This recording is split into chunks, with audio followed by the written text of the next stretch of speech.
Alam nyo ba na itong nangyayari ngayon na pag-search sa mga sasakyan, sa St. Gerard Construction, sa bahay ng mga Diskaya, ay small time. Wala pa ang politiko. Wala pa yung politiko turn contractor o contractor turn politician.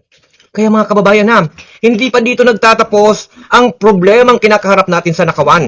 Ang problemang kinakaharap natin sa matinding kutsabahan ng gobyerno, ng mga binoboto po nating mga politiko. No, kaya ito pong ako Bicol na may matinding nakuhang kontrata sa Kabangbayan ay nagagamit para sa kanilang negosyo.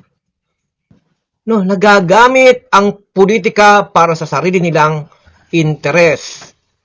Kaya, small time, hindi pa po tapos ang laban para sa korupsyon.